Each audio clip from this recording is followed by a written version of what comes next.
Tijuana, la calle Argüello, capítulo séptimo.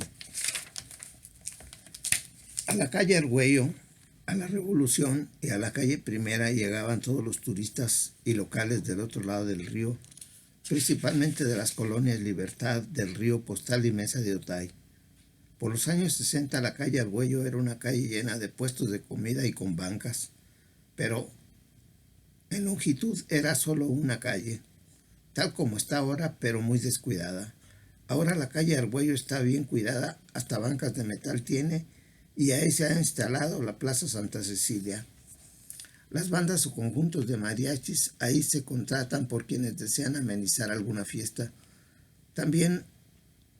Había también algunas tiendas de curiosidades y del lado poniente importantes cantinas a las que concurría toda clase de gente, turistas de México y de Estados Unidos, pero todos o la mayoría de origen latino.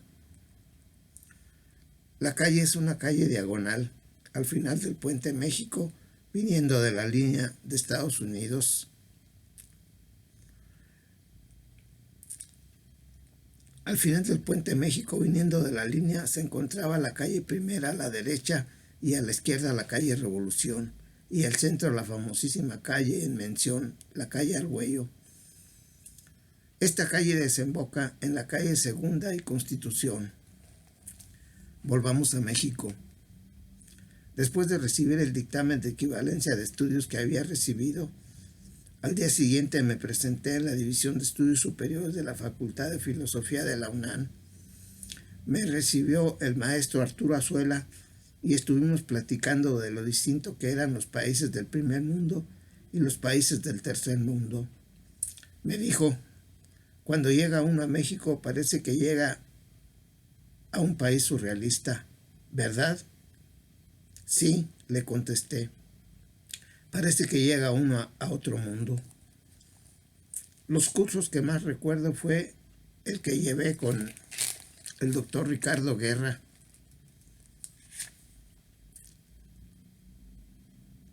que era esposo de la famosísima Rosario Castellanos.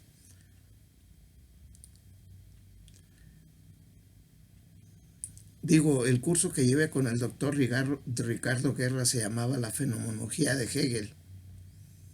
También recuerdo el curso que llevé con el doctor Abelardo Villegas, que fue el de Antropología Filosófica, y que posteriormente Abelardo Villegas sería rector de la UNAM. Y el curso que llevé con el doctor Adolfo Sánchez Vázquez. Lo más impresionante de la UNAM eran las magníficas instalaciones, monumentales: Estadio Olímpico, Alberca Olímpica, jardines verdes, inmensa biblioteca y los conjuntos de edificios de las diversas facultades. La Facultad de Filosofía se encuentra viniendo del centro de la Ciudad de México por la calle de Insurgentes a la izquierda, apenas entrando a Ciudad Universitaria. A la derecha se ingresa al Estadio Olímpico. Después de haber ingresado a la Facultad de Filosofía, le sigue la Facultad de Derecho y me parece que continuase con las facultades de Economía y Ciencias Políticas. Además de los cursos obligatorios, a los estudiantes de posgrado nos exigían aprobar una lengua extranjera, y yo decidí hacer los exámenes en italiano, mismos que aprobé apenas en el primer intento. A los cursos asistíamos todas las tardes y eran muy concurridos. Se me acercaron algunos activistas, pero vieron poca colaboración de mi parte. Otros entraban a las clases solamente para contradecir las opiniones del maestro que exponía en su clase. Bueno, pero en filosofía todo se vale. Me tocó asistir a las clases, para hacer amistad. Me encontré un estudiante de filosofía que también estudiaba la misma filosofía y que era de Saltillo o de algún lugar de Coahuila. Con él hacíamos comentarios sobre los cursos que llevábamos. Se llamaba Salvador Álvarez y le perdí la pista. Salvador vivía en una casa de asistencia para estudiantes y en general para personas que necesitaban una vivienda. La casa la dirigía una señora que le gustaba estudiar a Ouspensky y tenía además unas sobrinas muy bellas.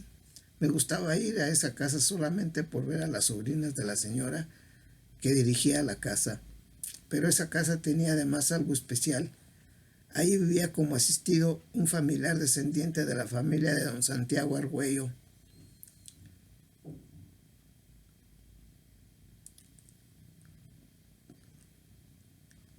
que se pensaba o se creía o era cierto que era don Santiago Argüello el titular de todos los terrenos de la actual ciudad de Tijuana. Ese descendiente creo que se llamaba Luis Lucero. Del nombre no me acuerdo bien, pero del nombre evidentemente que sí, era descendiente de los Luceros que tenían relación directa con don Santiago Argüello, alguien que en alguna ocasión fue el dueño de todos los terrenos que actualmente ocupa la ciudad de Tijuana. Este señor Lucero trabajaba como cocinero titular en el Hotel María Isabel del Paseo de la Reforma, creo. Llegamos a platicar del litigio que se llevaba para recuperar los terrenos de Tijuana, pero nunca profundizamos. Francamente, a él lo que le interesaba era hacer amistad conmigo. Qué bueno que viniste de Tijuana, así tendré a alguien con quien hacer migas. En algunas ocasiones me fue a visitar a mi departamento de la calle de Tehuantepec 95. Era blanco, cara redonda, de buen cuerpo y se veía muy finito. Otro grupo a quien tuve la oportunidad de conocer era un grupo de Tijuana que tenía un departamento muy en el centro de la ciudad, creo que cerca de Televisa. En ese departamento vivía o concurría a él algún hijo o sobrino de don Miguel Calete Anaya, y creo que también algunos de los buenrostros quienes tenían una joyería en la calle Tercera y Revolución en Tijuana. Con el Buenrostro llevé buena amistad en algún tiempo cuando regresamos a Tijuana y sus amigos le decían el Caras, nomás por lo de Buenrostro que era su apellido. Ellos tenían un departamento en la colonia del Valle, curiosamente por la misma calle en que estaba la casa donde vivía como asistido mi amigo Salvador Álvarez, pero mucho más al sur de la ciudad, como digo, en la colonia del Valle. La casa de mi amigo Salvador apenas estaba pasando el viaducto, casi junto a una distribuidora de libros muy importante. Mucha gente de Baja California, aunque aislada, conocí. De Mexicali también, principalmente estudiantes. Lo que más me ayudó en México fue que pude comprarme un Volkswagen. Un día de plano se me quedó cuando fui a llevar a unas maestras de una secundaria donde trabajaba por Río Churubusco. Allí tuve que dejar el carro esa noche. Al día siguiente lo llevé a un taller mecánico donde me lo arreglaron completamente del motor. El carrito quedó muy bueno y me servía para trasladarme por la ciudad. No importaba que hubiera lluvia fuerte. Empecé a salir por el camino viejo a Cuernavaca y a Tlalpan. Iba al norte, a Zacatenco, a ver a mi amigo Enrique Beltrán Cota. Me recuerdo que un día él fue a visitarme y me porté mal con él mal. Me pidió el carro prestado para regresarse a Zacatenco y se lo negué con esa facilidad de gente de pocos amigos. No sé por qué me volví tan egoísta. La soledad de la ciudad lo hace a uno cuidar en exceso las cosas que tan solo son cosas. Con él siento una pena por ese acto de negarle algo que me pedía como amigo. Me porté como San Pedro, guardadas las proporciones con su amigo Jesús, al negarle a quien realmente quise como amigo y vecino entrañable. Un día que fui a México se enfriaron las relaciones y la comunicación se cortó, no sé por qué. Creo que traía broncas con su esposa. Yo sigo estimándolo por muchas razones. Era el único amigo de la infancia, digo de los 9 o 10 o 12 años que tenía, y las circunstancias nos han separado. Digo, era mi amigo de parrandas también. Juntos íbamos a visitar a sus amigas, las Beana de la Mesa de Tijuana. Juntos fuimos a la Rebo a tirar el rol, hasta que el cuerpo no diera más. Juntos fuimos a Acapulco cuando llegué yo a México. Él dice que yo fui quien le echó a perder. y puede que tenga razón. Con él íbamos a ver a la Amalia, quien trabajaba en la calle Segunda en una tienda de ropa que estaba merito enfrente de la catedral. Con él nos íbamos a Playa de Tijuana que nos diera el aire, y me gustaba ir a su casa porque en realidad era el único amigo que en la infancia tenía cerca de mi hogar. Tenía además a su hermana, la Dora, a quien yo pretendía como puber, pero ella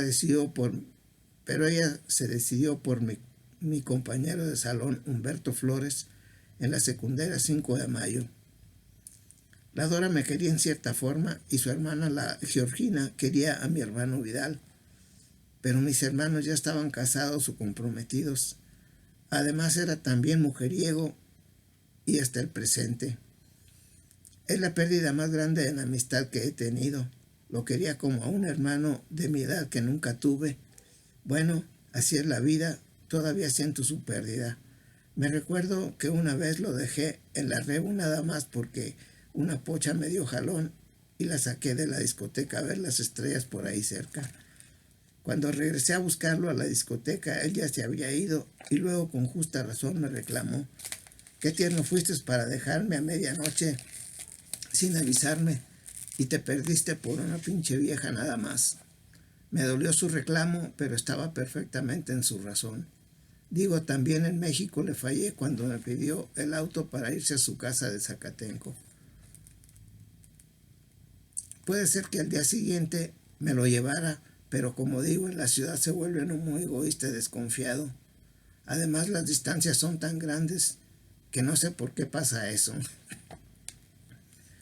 La universidad iba en progreso y me empecé a aclimatar en la Facultad de Filosofía, y de ahí, como ya he dicho, salté a las escuelas como profesor de secundaria y de preparatoria. Pero mi problema de soledad no lo había resuelto y empecé a salir con muchas mujeres que a cada rato se me presentaban, puras estudiantes. Empezamos a platicar y ya había hecho una relación. Una estudiante de la Facultad de Ciencias Químicas me dieron su amistad y las iba a buscar a la casa de asistencia donde vivían. Y salíamos juntos. Una era de La Piedad, Michoacán, Silvia, y otra era de Cuernavaca, Amelia.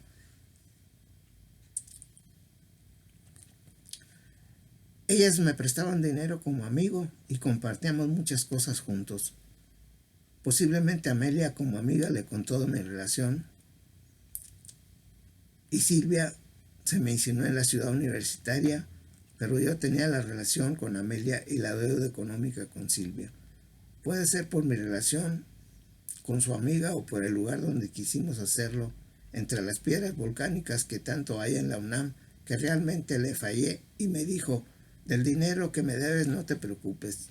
De seguro Amelia le dijo cómo era yo, y a ella, que también quería probar, le fallé. De seguro las dos eran señoritas. Éramos muy jóvenes, la verdad, con las mujeres no se sabe. Pero luego Amelia me dijo que se había cuidado para no quedar embarazada, lo que de verdad a mí no me importó porque no andaba buscando yo precisamente hijos. Como el Volkswagen había quedado de poca, no quise pasar las Navidades en el Distrito Federal y empecé a cavilar un viaje a Michoacán. La hija de la señora que hacía el aseo del edificio me presentó un disque primo y que también quería venir a Michoacán porque aquí él tenía familiares. Total que antes de la Navidad del 71 agarramos camino para Michoacán y traía de compañero al primo de la hija de la señora que hacía el aseo del edificio. De plano pensé que era mejor ese acompañante que ninguno por si algo pasaba en el camino. Salimos muy de mañana y por la tarde, después de 8 horas, llegamos a Morelia y en la central de autobuses lo despedí porque él iba todavía a un pueblo más al interior del estado. Total que llegué con mis primos los González y le dimos vuelta le dimos vuelo a la hilacha todos los días. Me llevaban a sus lugares de diversión, que generalmente eran la zona roja, y hasta eran conocidos por las mujeres que regenteaban las cantinas. Ahí pasé unos días estupendos con mis primos en Morelia. Muchas historias que contar de ese viaje que se quedan en el tintero. Como en el Distrito Federal tenía ya mis quereres, un día muy de mañana enfilé a la Ciudad de México, como que duele la ausencia de la gente que ha pasado momentos difíciles y que nos ha acompañado en la soledad. A la salida de Morelia atropellé un perrillo justamente a la salida de la Peña en la calle, salida a Mil Cumbres. El panorama del paisaje era estupendo, bosques verdes y acantilados que mostraban a la distancia la tierra caliente de Mihuetamo y el Balsas, curvas y más curvas por el camino viejo de Mil Cumbres. Por eso se llama así, muchas cumbres y muchas curvas que serpentean esos lugares, olor a pino fresco en toda la ruta hasta llegar a Ciudad Hidalgo y Zitácuaro. Más pinos y más perfume al entrar en los bosques de pinos del Estado de México. La verdad que es triste llegar solo, manejar solo las distancias. Esta ocasión fue una de ellas, solo otras rutas más largas en soledad he tenido. La ruta Tijuana-Morelia en solitario y la ruta Bonn-Alemania, Roma, Bonn, Alemania y Bruselas, Bélgica. Llegué como a las 4 de la tarde a la Ciudad de México y volví a sentir la soledad de la ciudad. Llegué a mi departamento y nadie me esperaba. Nadie me esperaba, quizás porque nunca me ha gustado tener perros. Y que aunque teniéndolos, ¿quién me los hubiera cuidado en estos días que pasé fuera de la ciudad? Tal vez si lo hubiera tenido, un perro, cuando hubiera llegado, siquiera me hubiera movido la cola al llegar. Pero llegué a la soledad de mi departamento en Tehuantepec 95. Estacioné mi carro, que era el único que se quedaba en la calle, porque el estacionamiento del edificio ya no tenía lugar para otro carro y creo que a los inquilinos les cobraban por tener en el estacionamiento sus autos. De cualquier modo, solo cabían 4 carros. Era muy chiquito el estacionamiento. Me salí a caminar esas vacaciones por Insurgentes. Era mi calle preferida, Insurgentes y toda la colonia Roma Norte. Zambos, restaurantes, comercios de distintos tipos, peluquerías, escuelas, bancos. Mi ruta casi siempre era de la glorieta de Chilpancingo a la glorieta de Insurgentes. Ahí había de todo y de lo mejor: cines, librerías, restaurantes, taqueras, juguerías, tráfico todo el santo día y también casi toda la noche. La calle de Insurgentes dicen que es la calle más larga del mundo, 45 kilómetros dicen algunos. Para mí que se exagera, pero empieza viniendo del sur por Tlalpan y termina al norte en Indios Verdes. Un día viniendo de dar mis clases en la preparatoria de Polanco, justamente pasando la glorieta de Insurgentes en el semáforo, andaba yo siempre de corbata y bien vestido lo mejor posible. Era profesor de literatura y filosofía, ¿cómo no andar bien? Había que estar presentado para alumnas jovencitas de entre 16 y 22 años y jóvenes hombres que también eran muy tijeras, así del tipo de los cachunes e hijos de papi, pues. A mí me tenían consideración y me respetaban, pero se daban cuenta cuando a uno le gusta una alumna. Un día Miguel Sierra, un alumno, me dijo: ¿le gusta la güera nalgona, verdad, profe? Y cómo no me iba a gustar si se parecía mucho a la rubia de categoría Gina Román. Todas las chicas eran muy lindas porque la preparatoria de la zona de lujo y la dueña era pariente lejana del gobernador Castellanos de Baja California. Digo, apenas había pasado la glorieta de Insurgentes y en el primer semáforo yo estaba esperando la luz verde cuando de pronto se me emparejó Irene Ori, una artista europea. La artista de ojos verde azules. También iba en un Falcon, pero muy nuevo. Y yo no la había advertido, ella me miraba, no sé por qué razón, y cuando la caché que me miraba, que pega la carrera aún todavía con el semáforo en rojo. Hubiera querido seguirla y preguntarle por qué me veía, pero pensé y me dije: sí, ni la conozco. En la glorieta de Insurgentes, parada del metro, siempre había gente a toda hora, pero la hora más triste era cuando ya todas las tiendas estaban cerradas y a veces con lluvia ahí se encontraban los conocidos o los enamorados. muchas cafeterías donde se podía tomar un buen café en las mesitas que estaban dentro de la glorieta en la parada del metro. Salía de la glorieta y caminando me iba hasta llegar a la calle Baja California, una cuadra antes de la glorieta de Chilpancingo.